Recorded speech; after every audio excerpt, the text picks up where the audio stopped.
Kinalimutan na ni Austin Reeves kung ano ang nangyari sa kanila versus Nuggets noong nakarang taon.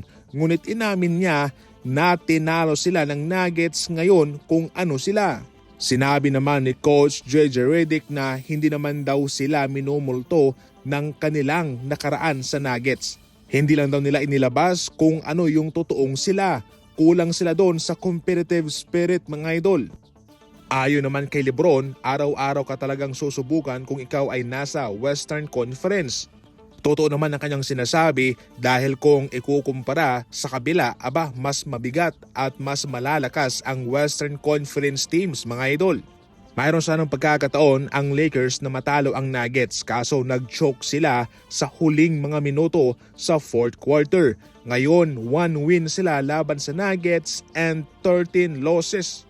Nangangahulugan lamang na dominante ang Nuggets sa kanilang tapatan sa huling 14 na tagpo nila.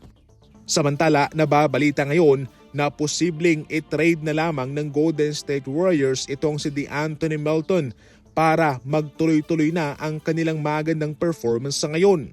Sa nangyaring out for the season na status nitong si Melton, nalungkot si Coach Steve Kerr dahil bagay na bagay raw sana itong si Melton sa kanilang kupunan at perfect na i-partner kay Stephen Curry dahil sa kanyang kakayahan na umiscore at dumepensa. Versatile itong si Melton, lahat ay pupwedeng magawa niya. Ayon naman kay Jake Fisher ng Bleacher Report, pupwede nga raw na i-trade na lamang ng Golden State Warriors itong si Melton para sila ay makakuha ng isa pang manalarong tutulong sa kanila. Kumbaga sa madaling salita, wala nang kalalagyan ng Golden State Warriors sa anumang kakulangan sa kanilang kupunan sa ngayon. Dahil kung tutuusin ay maganda naman ang tinatakbo ng kanilang team. As of now, nanggaling mismo ito sa isang NBA insider at yan ho ang ating patuloy na babantayan. Humingi naman ng dispensa si Rudy Gobert sa nangyari sa kanilang laban kontra Toronto Raptors dahil napasobra ang kanyang emosyon sa hindi pagpasa ni Randle sa kanya.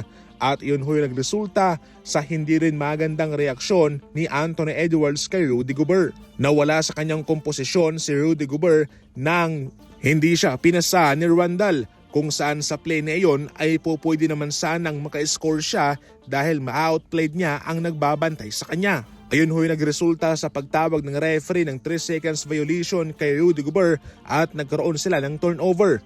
At nagalit ho si Anthony Edwards doon. Ayon pa kay Rudy Gobert, gusto kong maging magandang halimbawa sa aming kupunan at yung reaksyon ko ay hindi rin tama. Hinayaan daw ni Rudy Gobert yung kanyang emosyon, yung kanyang frustration na kumontrol sa kanya. Hindi na ito yung unang pagkakataon na nagkaroon ng misunderstanding si Gobert sa kanyang teammate. Noong nakarang season nga ay sinuntok pa niya si Kyle Anderson na nasa Golden State Warriors na ngayon. Mukhang mayroon talagang problema itong si Rudy Gobert, mga idol. Ang maganda lang dito ay napagtanto rin naman niya na mali ang kanyang ginagawa.